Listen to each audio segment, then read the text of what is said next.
antara mukmin dan muslim ni bukan manusia yang bukan manusia yang tentukan sebenarnya, bukan manusia. Allah sendiri pun dah bagi tahu dalam Quran perbezaan antara mukmin dan muslim. Allah kata dalam Quran dalam surah Hujurat ayat ke-14, Allah Ta'ala beritahu, qalatil a'rabu amanna qul lam tu'minu walakin qulu aslamna walamma yadkhulil imanu fi qulubikum wa in tuti'u Allah wa rasulahu la yalitkum min a'malikum syai'a inna Allah ghafurur rahim. Mafhum dari ayat ni, ayat ni dia kisah tau, satu cerita. Satu hari tu ada satu orang Arab ni datang jumpa Nabi.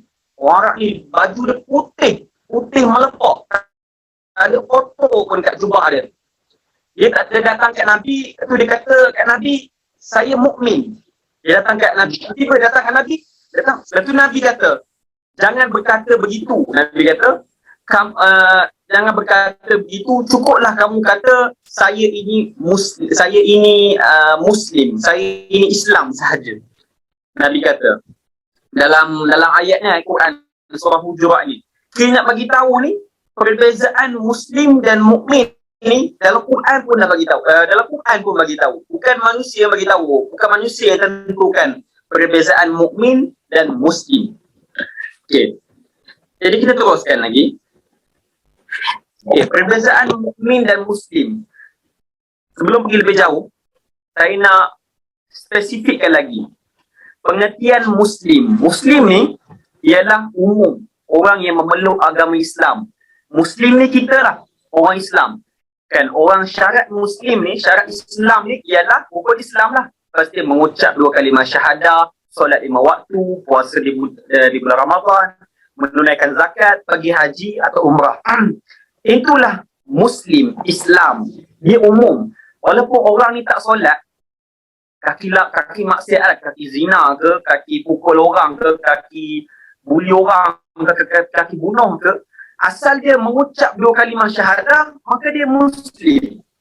Tapi kalau Imam Maliki kan, mazhab Maliki, kalau kita ke Syafi'i kan, tapi kalau Imam Maliki, dia bagi tahu siapa yang tinggal solat dia dah kira sebagai bukan Muslim. Itu salah satu pandangan lah Imam Malik.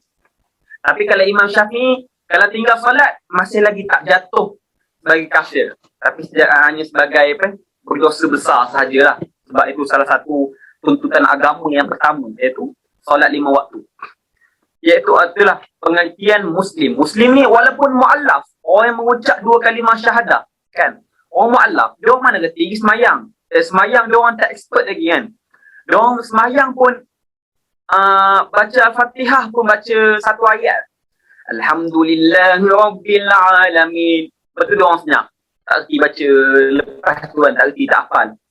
Soft solat dia orang, mu'allaf. Dia orang tetap Muslim, tapi dia orang tak mukmin. Okey, itu pengertian Muslim. Muslim ni Islam. Okey, pengertian mukmin pula. Mukmin ni ialah orang yang bertakwa, orang yang beriman. Orang yang bertakwa dan orang yang beriman. Sebab dalam Quran, kalau kita perhatikan dalam Quran, Allah banyak sebut tentang mukmin daripada Muslim. Allah bagi contoh banyak pada tentang mukmin daripada Muslim. Sebagai contoh, Allah turunkan surah Al-Mu'minun.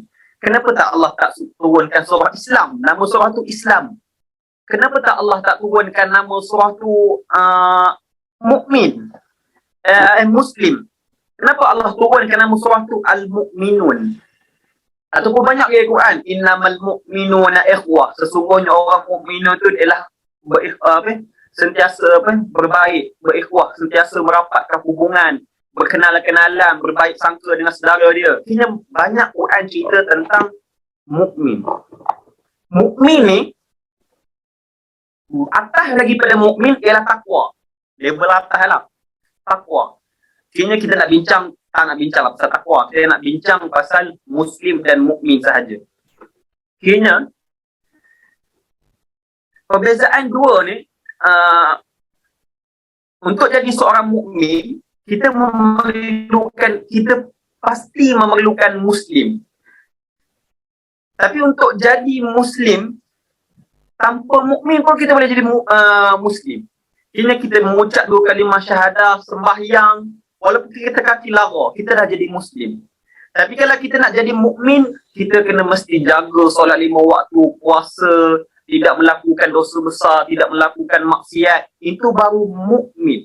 Kena persamaan dia ibarat macam ni, buah apple. Buah apple, kulit dia nak hasilkan buah apple yang sedap dan berkualiti, kulit dia tu Muslim, Islam. Syarat dia isi Islam. Mengucap 2 kalimah syahadah, solat 5 waktu, isi dia tu dalam apple tu ialah mukmin. Kiranya nak jadi seorang mukmin yang berkualiti, seorang mukmin yang sejati, mestilah kena ada kulit dia tu. Kulit dia tu apa? Seorang Muslim, Islam. Mestilah masuk Islam dahulu.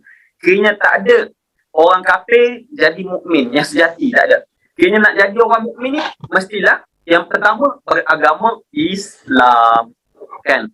Kiranya itulah perbezaan antara mukmin dan Muslim. Sebab itu dalam Quran kan, Allah turunkan dalam satu surah, Allah khususkan tu surah tu, surah Al-Mu'minun.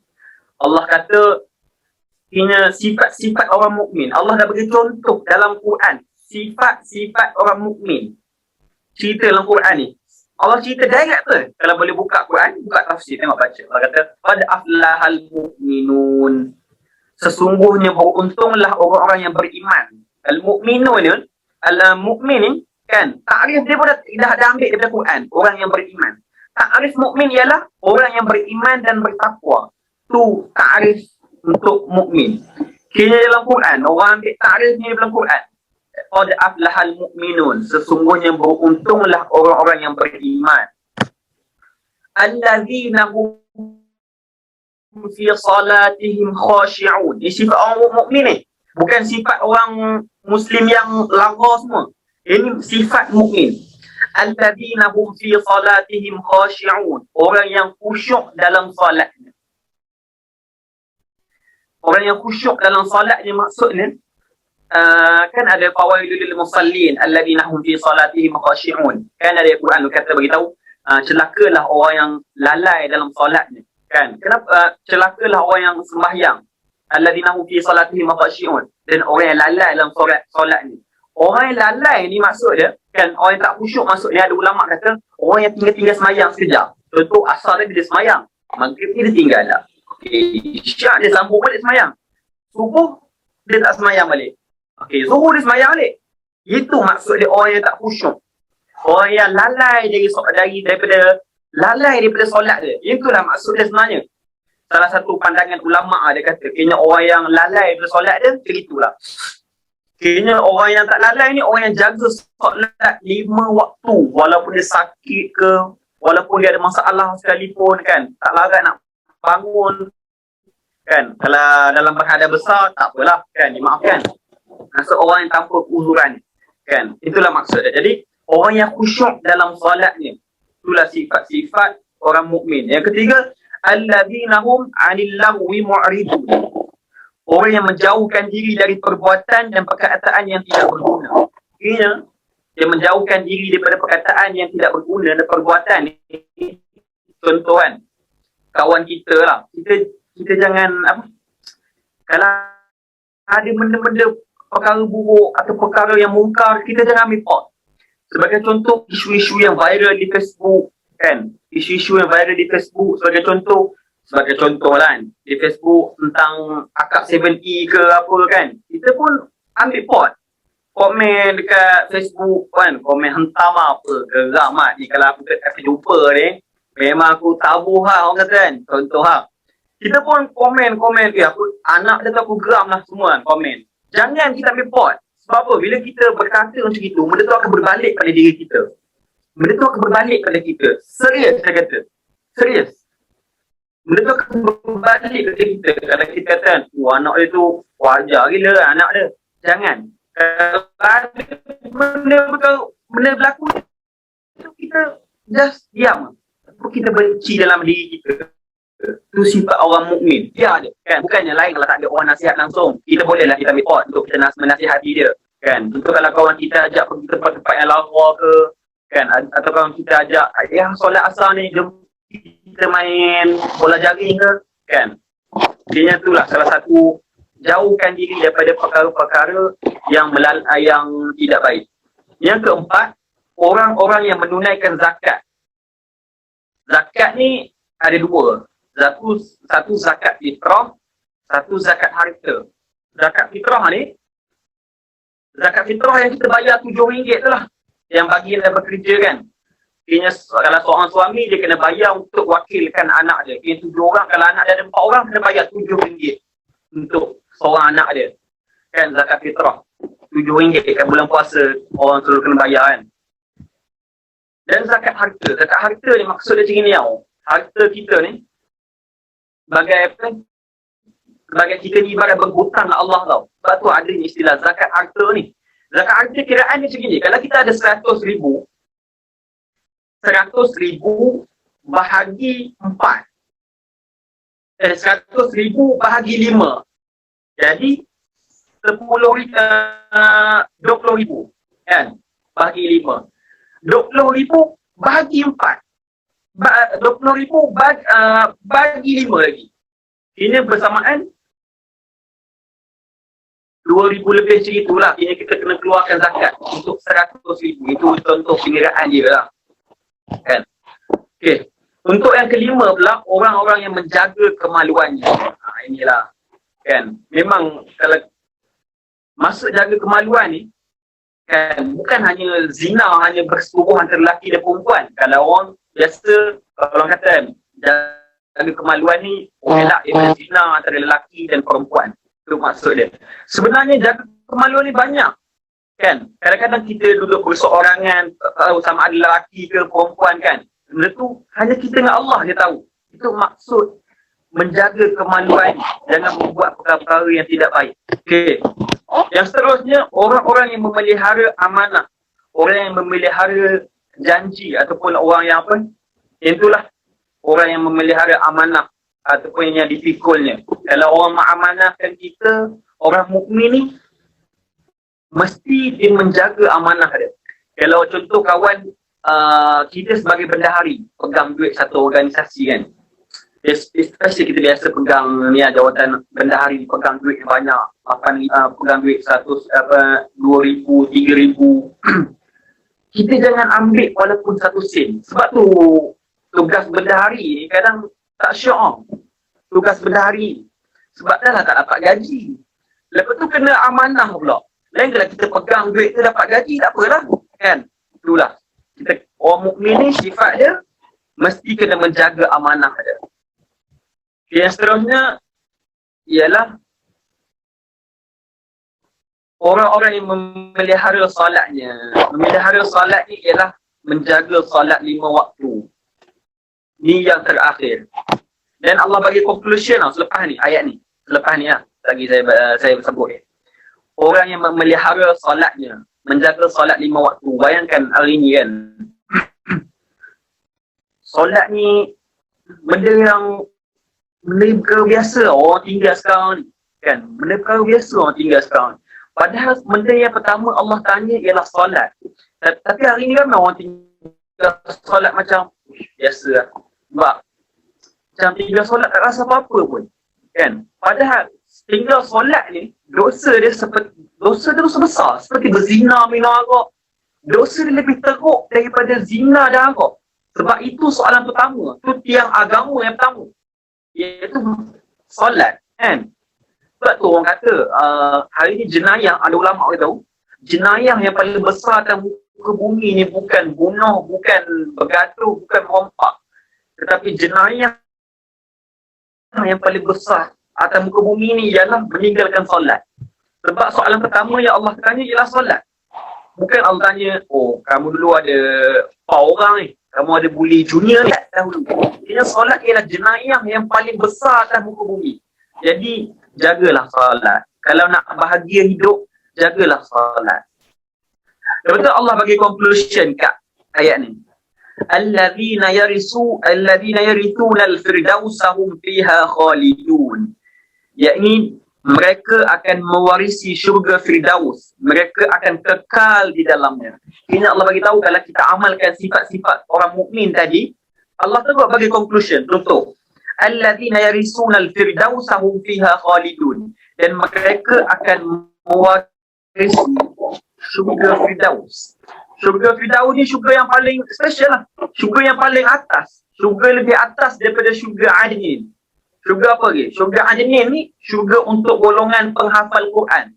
Untuk budak-budak tahfiz kan, orang yang hafal Quran, Allah akan bagi syurga dia Jannatul Adnin, nama syurga tu. Tapi kalau orang mukmin, Allah bagi special lagi. Syurga yang lebih hebat daripada syurga golongan-golongan penghafal Quran. Nama syurga dia Firdaus.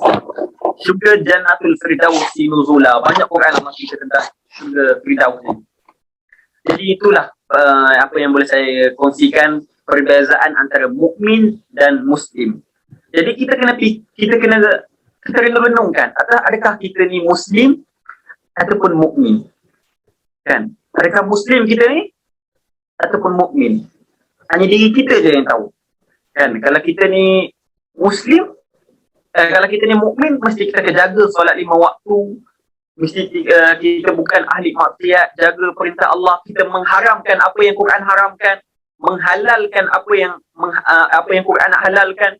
Lagi satu sifat orang mukmin ni, dia kena rasa kebencian kepada keburukan. Sebagai contoh kan, amal ma'ruf nahi munkar.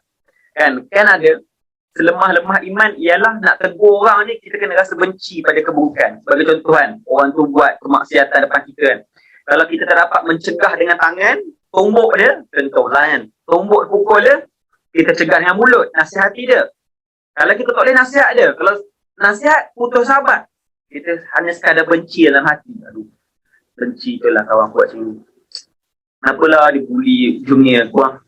Kenapalah dia keluar dengan power dia buat tak elok-elok kan? Pergi dating, buat balik pukul 2, 3, 4 pagi, contoh malah kan?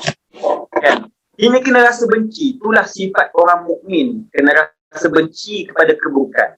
Assalamualaikum Ustaz. Assalamualaikum. Soalan saya, macam mana kita nak tahu yang kita tu dah jadi seorang mukmin yang sejati macam tu? Kiranya kita dah tahu kan, okey aku dah mukmin macam gitulah. Bukan nak riak tapi kita nak tahu yang kita dah dekat dah dengan Allah. Kita dah hebat lah kita tak ada. Tapi macam itulah. Soalan saya. Itu saja. Terima kasih Ustaz. Seorang mukmin salah satu anggapnya ialah kita senang nak buat satu benda yang ibadat lah. Contoh kan, sembahyang kita senang. Contoh waktu Zuhur tu habis sembahyang, kena konsisten. Waktu asar di sembahyang, Maghrib sembahyang, Isyak sembahyang, kena tak ada rasa macam aduh terlepas. Maghrib terlepas belum. Tu orang kata culas-culas lah. Orang kata kalau istilah lorat temeluh orang kata culas. Semayang tu kita tipu semua. Kena subuh tertinggal, bangun pukul 8, tertinggal Zuhur. Kena kalau kita nak seorang mukmin ni, kita akan berkat dalam masa kita. Berkat masuk dalam masa ni, kita buat kebaikan tak miss. Sebagai contoh, tak tinggal sembahyang, buat baik kat orang, sedekah kat sedekah kat kawan kita, sedekah pada orang fakir miskin. Kan, pergi masjid, sedekah. Kini bukan pergi masjid, sedekah. Masuk rugi pula aku tak tabung tadi. Tidak boleh buat isi minyak kereta je kan. Kalau kita seorang mukmin, kalau kita ada rasa macam tahu kita ni seorang mukmin, rasa sifat seorang mukmin, kita akan rasa senang. Buat satu kebaikan tu rasa senang. Kini masa kita tu akan jadi berkat. Hidup dia rasa macam berkat. Mudah nak buat kebaikan. Semayang tak tinggal. Tu tanda orang-orang mukmin lah. Kini kita ni seorang mukmin. Soalan saya, dulu kan ada satu research yang dibuat antara research antara orang antara penganut Kristian dengan penganut Islam yang mana lagi aktif menyebarkan agama masing. Dan hasil dapatan daripada kajian tersebut adalah orang Kristian lah yang lagi aktif menyebarkan dakwah. Jadi saya nak minta pandangan, bukan pandangan, cadangan Ustaz untuk kita macam contoh macam saya kawan yang bukan daripada background agama ni kan, macam mana cara kita lah yang paling relevan dan mudah untuk menyebarkan dakwah Islam tu. Kalau untuk kita kan, macam orang yang biasa lah, bukan golongan ustaz. Saya pun orang biasa juga, bukan orang yang terlalu ustaz sangat, pakai serban, pakai tasbih. Tak, saya pun biasa juga. Keluar pun pakai t-shirt, kadang tak pakai kopiah pun, pakai topi je kan, pakai seluar jean kan. Orang biasa je, bukan ustaz sangat pun. Saya pun bukan keterampilan terlalu ustaz kan. Macam mana cara kita nak dakwah pada diorang ni kan? Cara ni ialah kita tunjukkan akhlak orang Islam kan? Sebab diorang tak faham Quran. Diorang tak faham Quran. Contoh kalau kita kata kat diorang, inna dina indallahil Islam. Sesungguhnya agama yang dirajai Allah ialah Islam. Diorang pun kata, inna di. Diorang pun tak tahu kan maksud Quran tu. Orang Cina lagi tak fahamnya Quran. Kan? Kira macam mana diorang nak bagi diorang faham Quran dan hadis ni? Dengan melalui akhlak kita kan. Kalau orang Arab dulu, Arab jahiliyah, diorang masuk Islam sebabkan diorang faham bahasa Arab. Sebab Quran ni turun dalam bahasa Arab. Dan diorang pun terpekul dengan sifat orang mukmin. Nabi Muhammad SAW dan sifat Rasulullah, sifat sahabat, para sahabat kan. Kita kena tunjukkan sifat orang mukmin. Tunjuk sifat orang mukmin tadi tu lah. Kena sentiasa berbuat baik dengan diorang kan. Bukan memaki hamun. Kita jangan menghina agama diorang kan. Ajak kebaikan. Sentiasa tunjukkan akhlak Islam kepada diorang kan. Jadi itulah sebagai contoh lah apa yang saya boleh untuk jawab soalan tadi.